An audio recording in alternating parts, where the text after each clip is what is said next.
Hello, I'm David Tobie. Welcome to the Datacolor 2014 webinar series.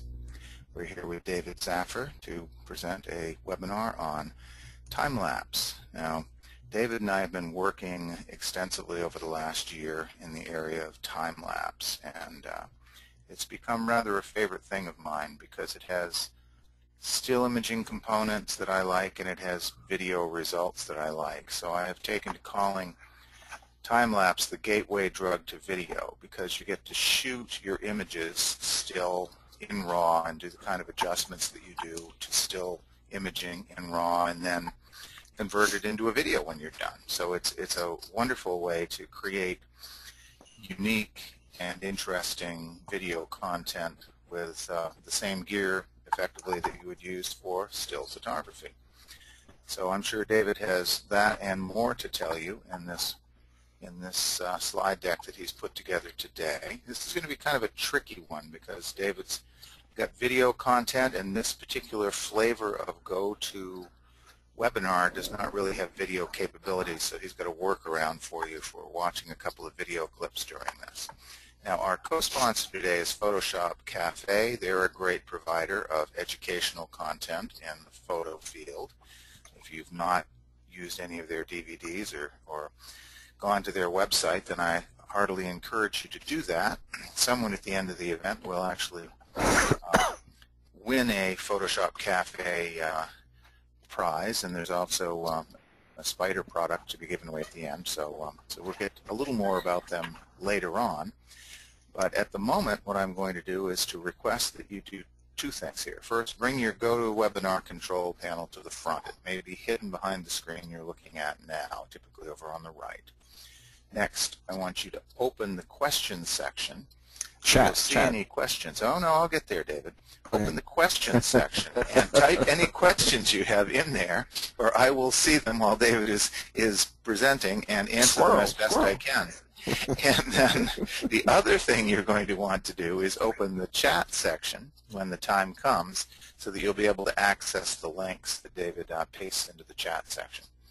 So without any further interruptions, I'm going to introduce David Saffir, who is a professional photographer here in Southern California and a photo educator all over the world, and who has been working with me, as I said earlier, if you were here already, on time-lapse work. And without me, I didn't get to go on the trip that this piece I'm looking at right now is from. So he's been studying the time-lapse process for a while now, and he's a pretty clever fellow, so there's not a lot that's escaped his attention. So I'm actually looking forward to hearing his time-lapse tips as much as you are. So David, take it away. Hi everybody, this is David Saffir, and today's presentation is from Still to Motion on time-lapse photography. Welcome to our session. I see a couple of questions. There's a chat section. It's a drop-down. There's blue bars across your control panel. It's right underneath the polls. So it goes webcam, questions, polls, and chat. And it's on the GoToWebinar control panel, which may be hidden behind the window in your web browser. So if you go to your control bar or if you tab through running applications, you should be able to see it. Now let's get rolling here. I'm just going to move my control panel a little bit. If it doesn't work, what I'll do is I'll provide you with the web address and you can type it in. So later on we're going to look at a time-lapse together. So David, you could also paste it into the answers panel, I'm pretty sure, if you answer a question. So let's try that. Let's just try we'll find multiple ways of getting it in there when the time comes. Okay. So moving forward, why do time-lapse at all? It's a way to extend your skills and vision, and I was doing a presentation on this the other night to the Santa Clarita Valley Photographers Association, and I said, this is something that's really re-energized my personal photography. It's not just a great bridge, you know, as David says, a gateway drug to video, but it's not just a great bridge, but it's also an art form in itself. And it enables you to take the still photography skills that you already have and put them to work in creating video, and lets you see things that you may never have seen before. It's really amazing. It compresses time in a way that is pretty darned astonishing. And I think you'll find that when you try it, you're going to be very, very pleasantly surprised. So most of us have these tools already. Basically, you need a tripod, a digital camera with a reasonable sized memory card, and a remote release, typically called an intervalometer, and we'll get into all of that. And we're going to focus on some other things today as well. We're going to talk about how you choose your subject. We're going to give an example of a time-lapse subject, talk about equipment and accessories, planning your shooting session, setup, the actual shooting process, and post-production. Now, I'm going to paste this into the chat window, and I would like you to try and open this into a new browser window, and there's a time-lapse there that I'd like you to see. So we're going to take a break for about 45 seconds to a minute. So I won't be talking, which will be a relief to some of you. And let's see how this works.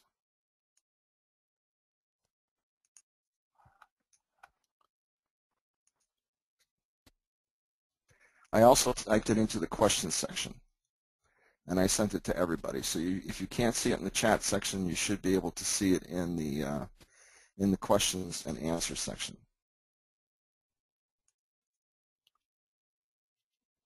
I have a question, is this webinar recorded? The answer is yes. This will be recorded and posted on the Datacolor website in a few days. David, are you able to see it in the questions panel? Well, I have pasted it into answers in the questions panel twice. As a presenter, the Q&As don't show quite the same way to me as they do to others. I have people saying, yes, it worked, so apparently they're getting it. Okay. One comment here, David, that I will make is someone has already said, I have never seen time-lapse so smooth. Can't wait to hear how David was able to do that. Well, I'm going to give you the cheater's answer and say lots of frames and a good tripod, but he'll have much more info on the subject. Yes, yes. It's a good comment that David made, and I really want to go back over this. This is a low cost of entry activity. Just about any camera that will accept a remote release, an intervalometer, which is a timer that triggers the shutter periodically, say once a second, once every, will work. And most of us have other tools that we need to do this. So let's just dive right in. The thinking process has a lot of crossover from still photography. In other words, if it looks good as a still photograph and it has movement in it, such as clouds or trees blowing in the breeze or people walking by or traffic or something like that, then it's got potential. But it is a unique category in photography, and you need to think about what you want to capture. Consider shooting things that show motion over time. And again, the tide coming in, clouds. I have a whole list in just a second. And you need to visualize the result, but it takes practice. And I was telling people the other night, and this applies here as well, that that it's not the kind of thing you just go out and do the first time and it turns out perfectly. It requires a certain sense of timing. It requires a certain sense of how the light's going to change. It takes some practice. So I guess what I'm saying is, if the first time you try it, it doesn't turn out as well as you had hoped, that doesn't mean anything. It takes, just like when you first learned to shoot with your still camera, it takes a few tries to get it right. And here's some of the categories. I'm going to talk about horizontal or vertical in a second, but transportation and pedestrians, meetings and events, construction and building sites, clouds, ocean scenes, sunup and sundown, star movement, moonrise and moonset, shadows moving, which I think could be a really interesting thing to study, stars, weather, you name it. And I think there's two types of time-lapse, and I'm going to talk about what I call the horizontal time-lapse, which is the one that you just watched. But there's also a type of vertical time-lapse, which I think we'll probably do a webinar at a later date, and that typically produces star trails.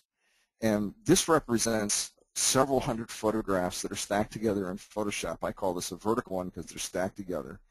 And you use a special blending mode in Photoshop.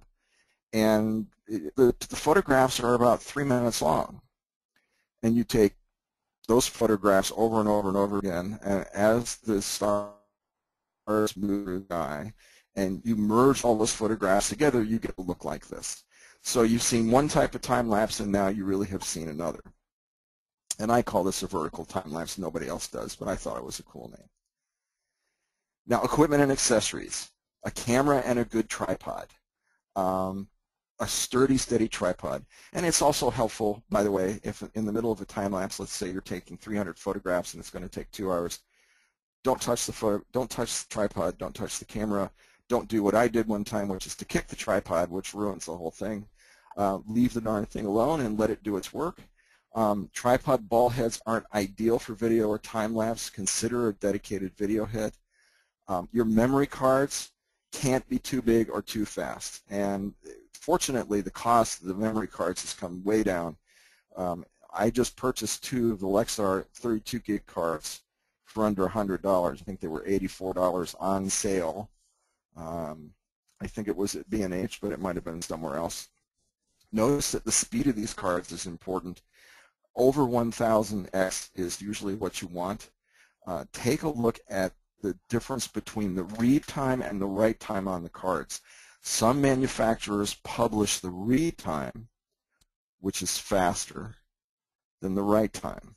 Some manufacturers have equal read and write times. So you have to really look at the specs on the card before you plunk your money down. That's just a little extra warning for you. Batteries, good idea to have fairly new batteries.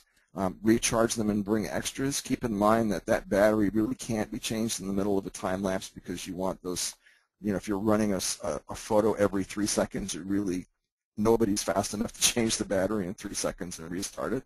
So you're going to interrupt your time lapse. It's a good idea to bring a second camera body. What I found is that, in fact, the time lapse that you just watched, I was running 2 camera bodies. You'd never know it. But there was one camera body at the beginning, that in particular, that was pointed up at those strange-looking clouds that were coming up over the peaks at dawn, and there was another camera pointed in the opposite direction at the mountains with the sun coming up and shining down on the mountains. So, second camera body can give you an opportunity to shoot 2 things at once. It's a lot of stuff to drag around, but it's worth it. Bring all the lenses you think you'll need and maybe an extra, a particularly wide angle, and use a lens shade. A lot of people might think, well, it's nearly dark, or it's going to be dark when I'm doing this. There are unexpected lights from unexpected directions. Lens shade is always a good thing to have on your camera. It preserves color and contrast, prevents lens flare, and all those other ugly gremlins. Now, the intervalometer is the one thing that some people don't have. They're not that expensive. It's certainly one of the least expensive things that you'll buy for your camera bag. I happen to have a Canon camera that I'm using, so I bought a Canon intervalometer. But I have a Nikon camera, also have a Nikon camera, and I have a Nikon intervalometer. I have not found that the aftermarket ones work very well. David and I both tried them, and they died in short order. So they get some pretty rough treatment out in the field. It's better to spend money on the quality gear. It's also important to get a neutral density filters, a couple, 2 or 3 of them, or a variable neutral density filter. You need to keep your shutter speeds down, typically when you're doing this, because otherwise it looks a little herky-jerky. That's one of the reasons that the video that you saw looks smooth, is I keep the shutter speed under 1/100th of a second. So if the light is too bright and you want to shoot at a low ISO, you've got a slower shutter speed, all of a sudden you have too much light coming into the camera.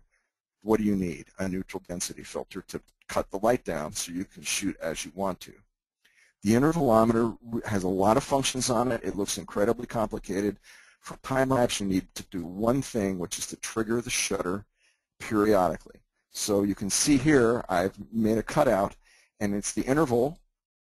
And what I would do would be to set this to 1 second, or 2 seconds, or 5 seconds, or even once a minute, whatever I need. And it will continue to trigger the camera, which will be in manual mode, as long as the battery lasts or the memory card has room. It's a good idea to bring a printed or mobile device version of the instruction manual. The first few times I used this darn thing, I was out there and I got a little bit confused about which button did which, and it was very frustrating to watch the light going and not being able to get the camera started. If your budget allows, it's not a bad idea to have a spare one, or one for each camera, of course, a spare battery, and for nighttime, a little headlamp is a godsend. It gets both hands free for you to handle the camera, the intervalometer, handling the tripod, etc., etc. Keeps you from rolling down the hill, whatever you want to think about. A headlamp allows them to find your body at the bottom of the cliff. That's right. Let's have your face up, right? Take along a few spare parts, like an Allen wrench to tighten your tripod plate. Mine seems to come loose on its own. Those sorts of things. Normal stuff that you have in your camera bag, plus a couple of things. Fair enough. We'll move on. So plan your shoot. This is really no different than any other type of landscape or outdoor photography or even indoor photography. You need to ask, who, what, when, where, why, and how. What time of day? How's the lighting going to be? And remember, outdoors, the lighting will change quickly. Scout it out ahead of time. David and I shoot together from time to time, and it's really important to scout ahead of time, maybe even the day before and then come back, because you really need to understand how the light's going to change over a period of time, not just when you walk up to a scene or when you walk into a building, where the light's coming through the windows or people are moving around. Whatever the circumstances are, scouting is key. The other thing is that, are there other people about? What I found is that in many cases, you really need to know what traffic patterns are going to be like for safety and for the continuity of your shot. It really doesn't do to be running a time-lapse and have someone walk in front of your camera. Paradoxically, if you're not standing there with your eye glued to the viewfinder or your finger on the button, people assume that you're not shooting, and they'll walk right through your shot. So you have to be a little protective. You have to understand what the traffic patterns are and try to avoid them, that sort of thing. Stability, protect the camera from the wind, from bumps, etc., etc. I unfortunately, I had the misfortune to see somebody in the same park where that time-lapse was taken. On another day, a very windy day, he walked away from his tripod and it blew over. The whole thing went on the ground. Be prepared for weather. It might be raining on and off. Have a cover for your camera. Have a cover for yourself. Hats are always a good idea. Do you need permits? Are there any physical limitations in terms of getting to the site? If it's nighttime, be sure, like I said before, scout around. Make sure that somebody isn't going to make a U-turn right in front of your camera and shine their headlights into your lens. That has a tendency to ruin the time-lapse. I'm sure you should understand that. Now, here's some facts, fun facts for you about setup. I strongly encourage you to consider RAW. There's big advantages in post-production. I think everybody is well versed in that. If you're using CF cards, a 32 gig CF card in my camera will hold about 1,000 shots. A 16 will hold about 500 shots. Now, if you start thinking about the arithmetic, you start thinking about a shot every 3 seconds, you're going to realize that it's not going to take that long to fill up the card. And as I mentioned before, the card speed matters too. Format the cards before you shoot. Format them in the camera. Remember, the camera's operating system is different than the computer's operating system, so you want to format the cards in the camera. Remember that the video aspect ratio is 16:9, while the DSLR is 3:2, so eventually you're going to wind up cropping this, unless your camera has a 16:9 crop built into it. Not many cameras have that for raw shooting. I'm going to show you how to crop this to 16:9 in post-production later on in this presentation. So frame your shot accordingly. If the sky is the most important thing, just think it's wider than it is tall and plan ahead. You want to use your color controls. We've talked before about using a spider cube to help you set a gray balance later on. You can use in-camera custom white balance or the presets, although I'm not a big fan of the presets. I'd much rather see you do an in-camera white balance. Everything is manual. We're going to be using manual exposure, manual aperture, okay? No auto ISO, those things, no image stabilization, no autofocus. Everything is manual. Why is that? Because if you're shooting a time lapse every 3 seconds, there are imperceptible delays when the shot is triggered. The camera has to calculate the exposure, has to reset. Let's say if you're an aperture priority, has to reset the aperture, and it makes for a slightly shaky reel when you're done, at best. And so if it's in manual, the camera doesn't have to do anything but trip the shutter. That's a big advantage. So manual is your friend in this case, and all you really do is look, either use a handheld meter or look through and use the meter in the camera, set the exposure appropriately. I'm sorry, look at what the exposure is, switch it to manual, and set the exposure appropriately.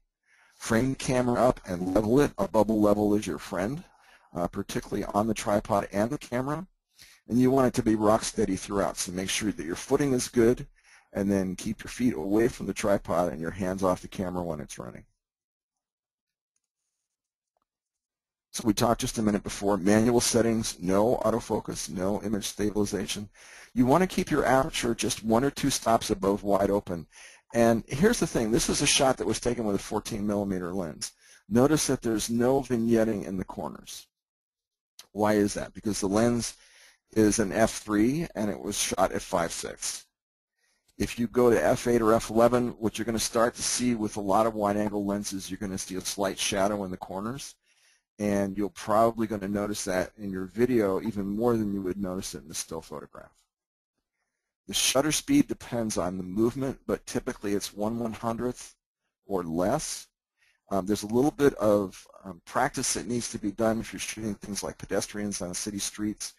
You probably want to drag the shutter a little bit to show a little bit of blur. If you don't, they kind of look like they're moving in a herky-jerky fashion. It takes a little bit of practice.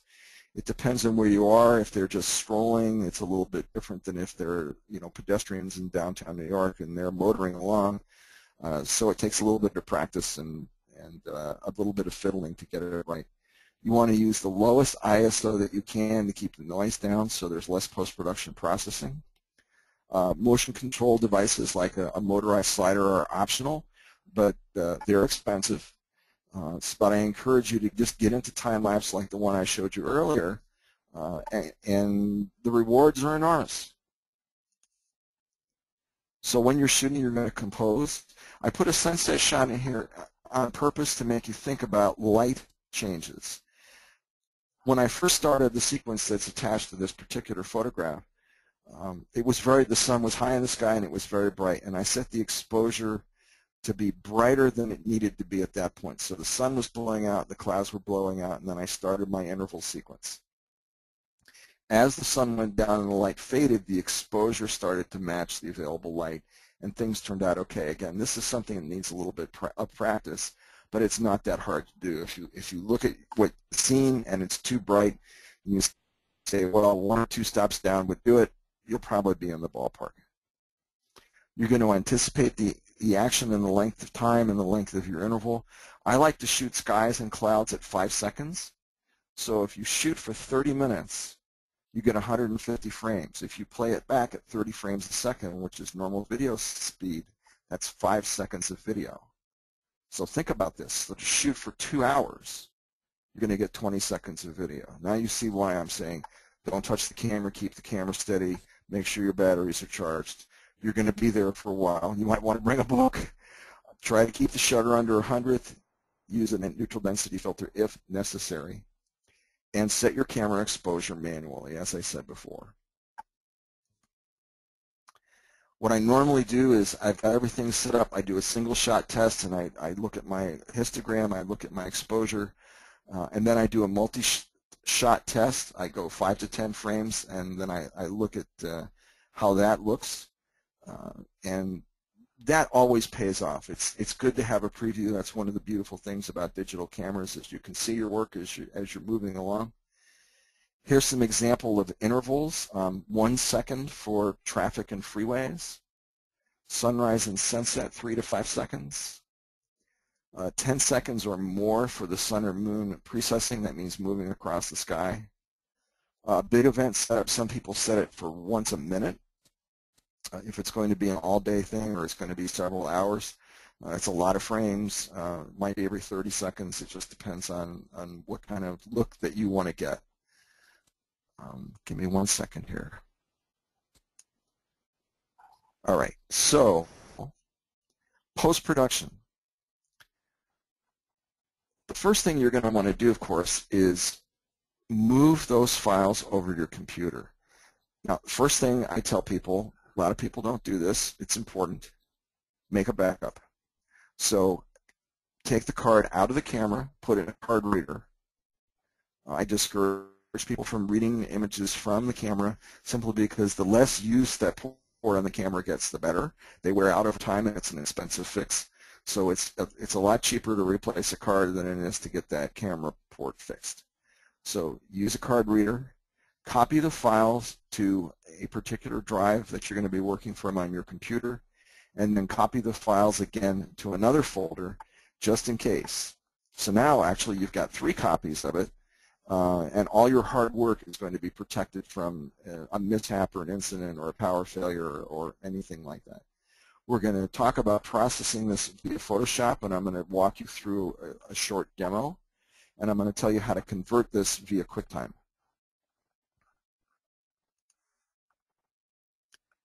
So once you've put the images in a separate folder, you're going to open that folder in Bridge or Lightroom. Here I have CS6 Bridge, and you can see some of the photos from the earlier time-lapse. And I have selected all the folders. Sorry, all the pictures in the folder. Now if I press Command R, they're all going to open in Adobe Camera Raw. So here's the opening panel.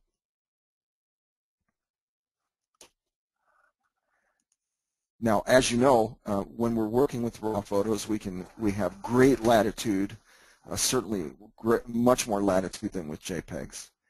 And so I'm going to give you a few examples of what you can do as far as adjusting your photographs. So I made an adjustment here in exposure. Let's just go back a frame. You can see that that did make a difference. It's bringing up the light. I made another adjustment here in clarity and vibrance. And this is one of my favorite adjustments. I wanted to make the sky a little bit more dramatic. If you go over to the HSL grayscale tools, and these also are available in Lightroom, so there's no loss if you're working in Lightroom to do this. And I'll go to the HSL panel and I'll pick the luminance tab, and I'll take the blues and drag the luminance of the blues down. That will give me a bluer, darker sky. You can also change saturation in here.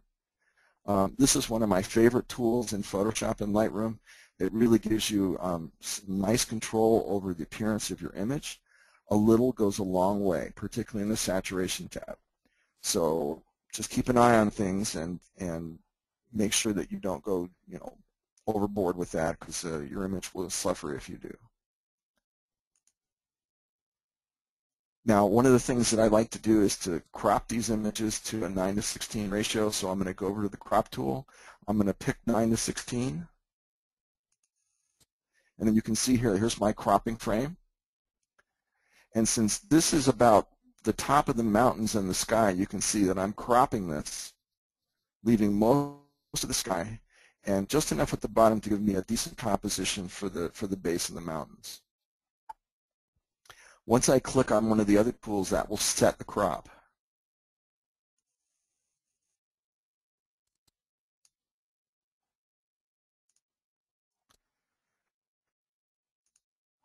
Okay. I think I have a duplicate slide here. I want to mention in this particular instance that this is the place where I had the 2 cameras working. So I had a camera pointing in this direction at the sun coming up on the mountains, and then there was a camera pointing in the other direction. That was the opening of the video that I showed you earlier.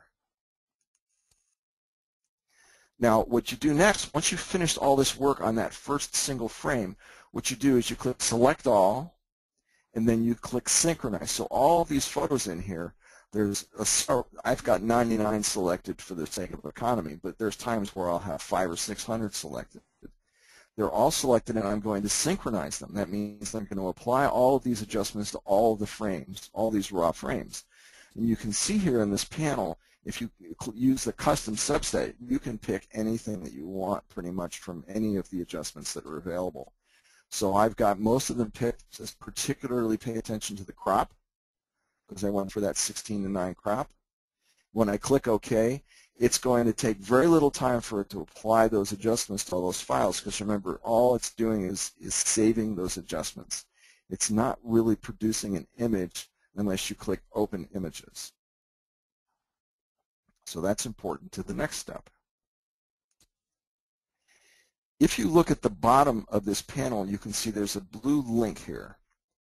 And when I did this screenshot, it said ProPhoto RGB, which is what I use for a lot of my still photography. However, when you're outputting these, you're going to make JPEGs. You're going to put them in sRGB. You're going to resize them to fit, and since we picked the crop that we did, we're going to pick resize to fit on the long side, 1920 pixels. It gives me 1920 by 1080 HD. So I get a very nice, clean output file. I go sharpen for screen, standard, because that's the amount that we're going to be. That's the way we're going to be showing it. Excuse me. And I click OK. Now this is the part that takes time. If you've got 500 raw photos in there, or 600 or 1,000 raw photos in there, you might as well go and make yourself a sandwich and have a cup of coffee, because it's going to take at least a half an hour, depending on your computer, maybe longer, to process all those files. And of course, you're going to tell it where they're going to go, right? But we'll get to that in a second. So the next thing is you're going to save the images. I get a little bit ahead of myself, but we'll get there. You're going to select the folder where they're going to go. You can leave the document name alone. You're going to specify JPEGs, set quality to maximum, that's 12, and click Save. And like I said, it's going to take a while to process them all. It's got to go through them all one at a time, bing, bing, bing, bing, bing, and it will make you a nice separate folder of those JPEGs.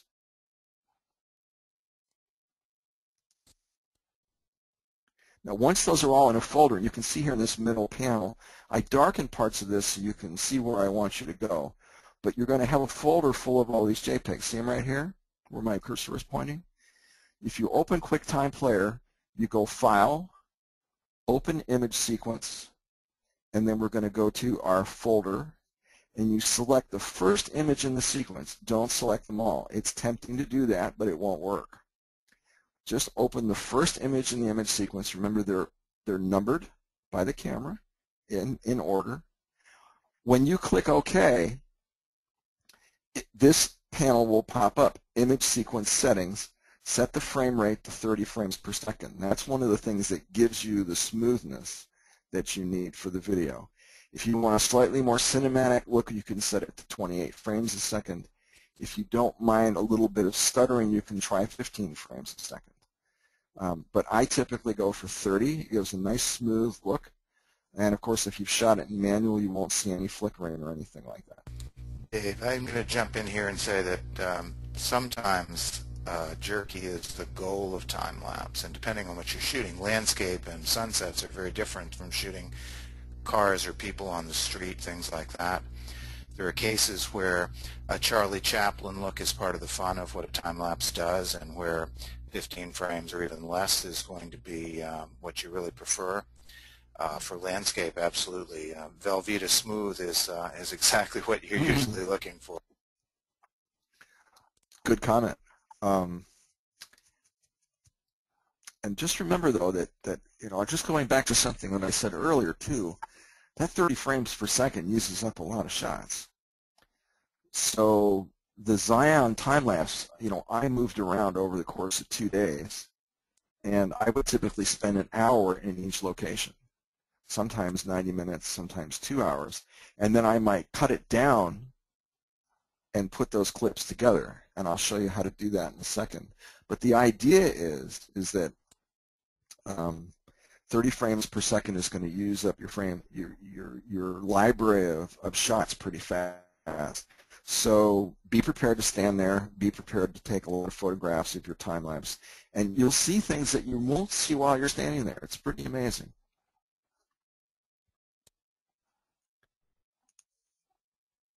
Now in post-production, once you click on that 30 frames a second, this window is going to pop up. So here's the first sequence of frames that I had put in the time-lapse.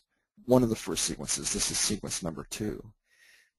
Now let's say you open that set of JPEGs and you have this clip, and you go back and you open another set of JPEGs, and now you have another clip.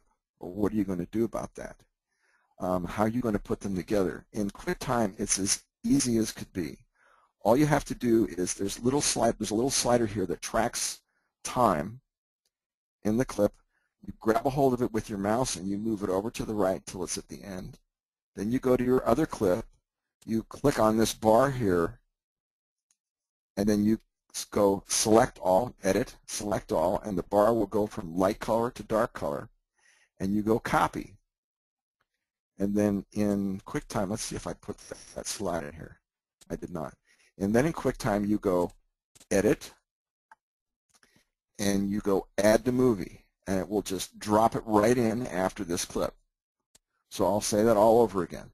You take this slider, move it all the way to the end so it knows the insertion point. Then you go to your other clip, and you go select all and copy.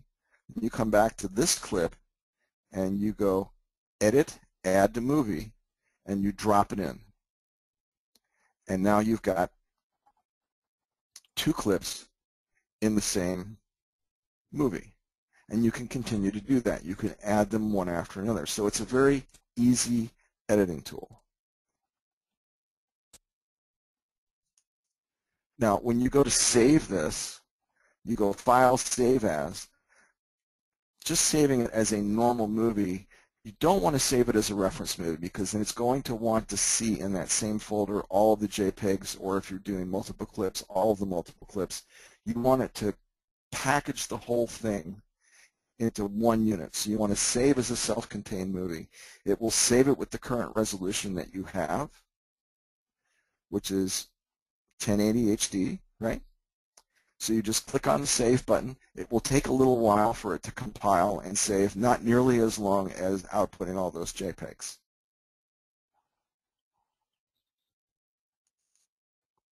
You can also do a web-ready version. This would be Export for Web.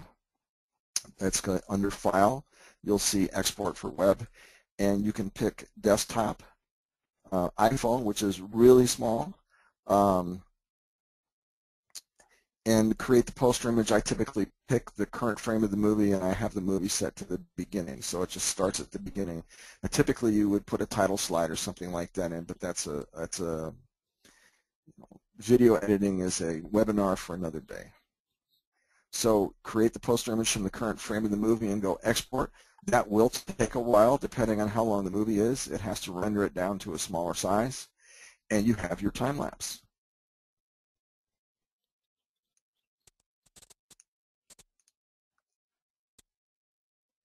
So there are a lot of other more advanced pieces of software that people use for time-lapse work. I've already had 2 people suggesting software that can be used to slowly make adjustments as the settings in your series change. Those are great tools. There are better, more advanced tools for compositing and other things.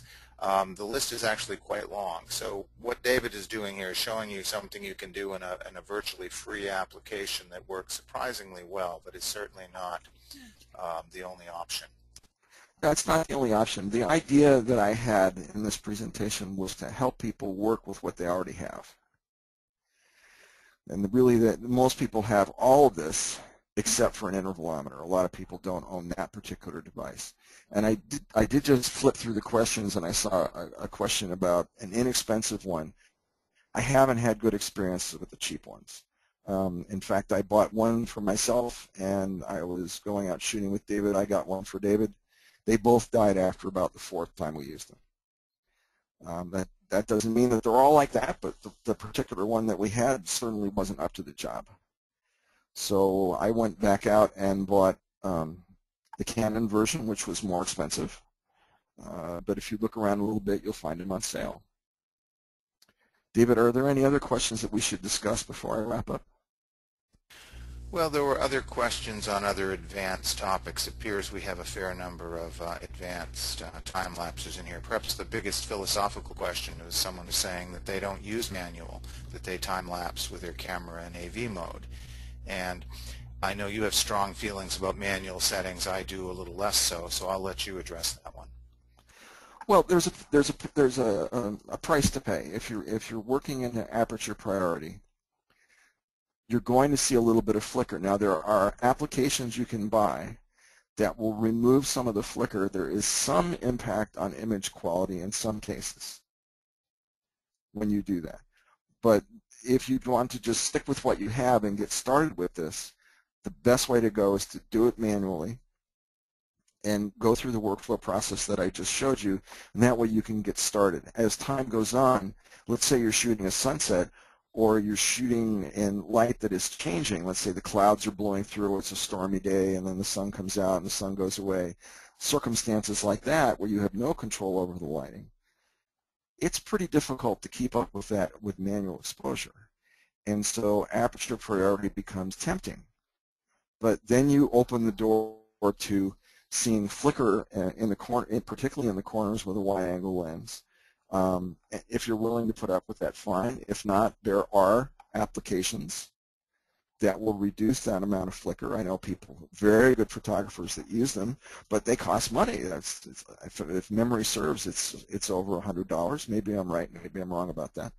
But you can do what you need to do without buying extra stuff at the beginning, that's for sure. Anyway, so you can go a couple of ways on this. Anything else you think we should tackle before we start to wrap up? We have a little time. Well, that covers most of it. I did hear one comment that was interesting about the idea of locking down the aperture of your lens. Now, this is not something I typically do. Not all lenses allow this, but the extra twist that locks the aperture on a lens is a very good idea if you're doing time-lapse, because you're taking lots and lots of photos that you want to have remain under the same aperture. So that's a good statement, as long as people know whether their lenses do or do not have that feature. Yeah, and that's leads me to reinforcing another topic, which is to keep your hands off the camera, period. I have my 14mm lens is also a cine lens, which means that it has an aperture ring, and I can set the aperture manually, but it has no clicks. That means if I just touch that ring, it's going to change the aperture. Which does bring down another good point here, because while we're talking about time-lapse as the gateway drug to video, cine lenses are not necessarily the lenses one would choose for still, but they are often superb choices of lenses for time-lapse. So if you don't own any cine lenses and can't imagine why you would, once you start time-lapsing, you may realize that that would be a case where a cine lens would start to be useful to you. And of course, all of the other advantages for video, the geared rings and so on, come into play for full-speed video or other than time-lapse video. But there are some advantages starting to show up even with time-lapse.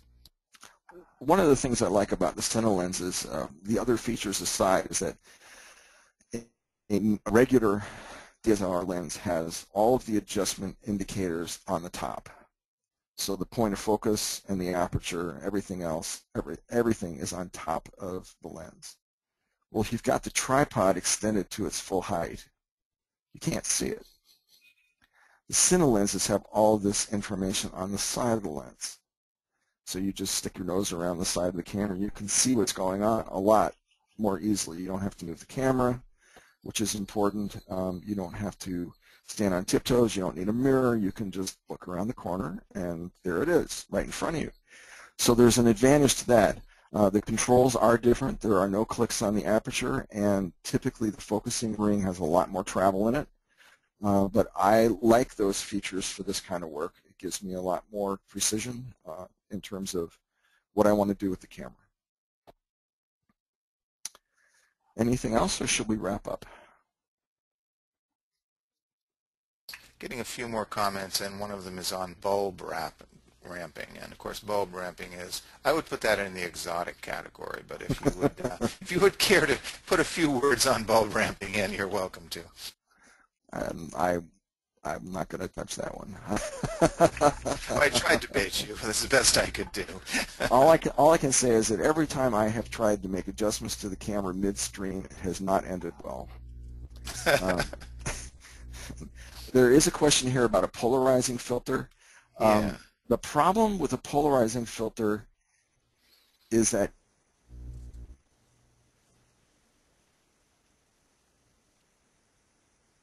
we may never find out what the problem with the polarizing filter is, since David's audio seems to have disappeared. But polarizing filters come in a couple of types. One is a circular and one is a linear.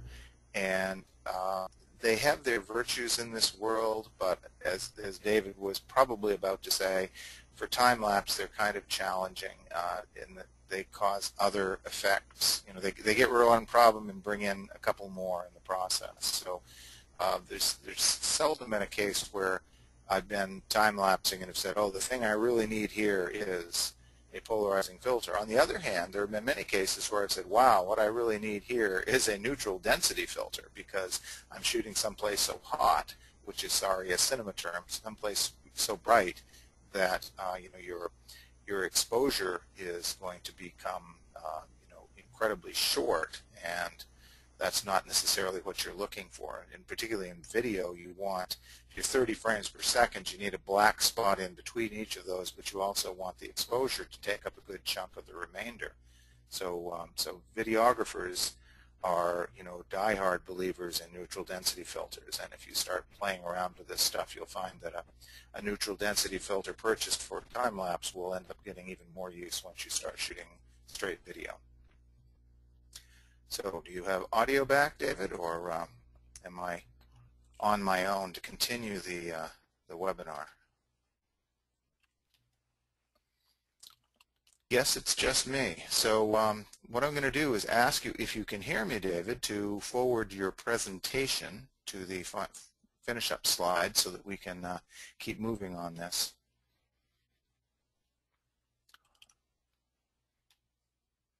Only a couple more left. If only I could push those buttons down in the lower left of myself, I'd go there. I will try sending that comment to David via some other system and see if, he's back. Saved me having to finish up solo. Here you go, David.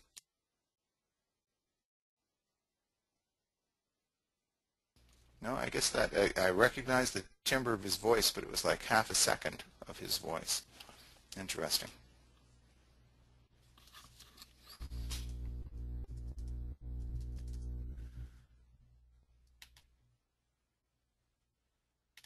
I will text him a request here.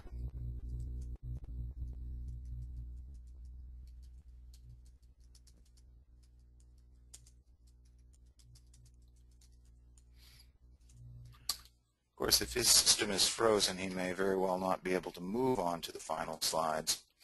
But having done many of these webinars, I can tell you that what they're going to tell you is his web address and his URL. He has a great blog, and he has a great website, and you can search them both up quite nicely under his name, David Saffir, S-A-F-F-I-R. I have the same. See David Tobie, T-O-B-I-E, will find everything you want to know about me and my blog with various articles on photography and a growing number on video and a few on time-lapse in there. We do have some giveaways. Now, if we can't get to the last slide of this presentation before our hour is over, then what we'll do is we will have our market manager contact you by email, which she was going to do with the winners anyways, and then she will contact you and let you know what you've won. Can you see my screen? Yeah, you're back. Yeah, there was a little bit of difficulty there, but apparently it's running. Great. And of course, I'm on my laptop and the power just came back on in the house, so. Ah, that's right. You've been having power outage issues. So are we Yeah. live? We're live. So I'm on the last slide. So Can go you see ahead it? and, yeah, I can see it. It's not full screen. You might want to blow it up, but I can see it. I think you can do your closing information. We can give the names of the, there you go. Okay, now I'm going to ask you to give the names of the people of one day because I can't see that panel. Okay. So we have a spider checker and a PhotoshopCAFE new features of Photoshop CC DVD. So the checker winner, this Datacolor spider checker winner's name is Donald Hamilton, and Patty will be in touch with you to get your shipping information to send that to you. The PhotoshopCAFE winner is Ken Bell, so you should be hearing from Patty on that as well. Okay, and we have discounts, 20% off all Datacolor Spider products, excluding the Spider HD, which is our new product that will do both video and computer display calibration and camera calibrations. The discount code is Motion20, and it's valid through June 19th. At PhotoshopCAFE, you have a $20 off coupon. Photo Destination CC Live, new features of Photoshop CC DVD. The discount code is DATA14, and that is valid through July 12th, 2014. There's also a link here for some of the features of that product. I wanted to mention, again, my name is David Saffir. You can see here my blog and web addresses, but I think more importantly, I'm very happy to answer questions via email from my students at dsaffir@mac.com. If I don't answer you immediately, that just means that I'm traveling or I've got a stack of emails. I will answer you. Don't be afraid to nag me. If you don't see an answer right away, say 24 hours, hit me again with another email. I'll do my best to help you out. We have lots of webinars coming up this summer, so stay tuned. Thanks for joining us and have a great day.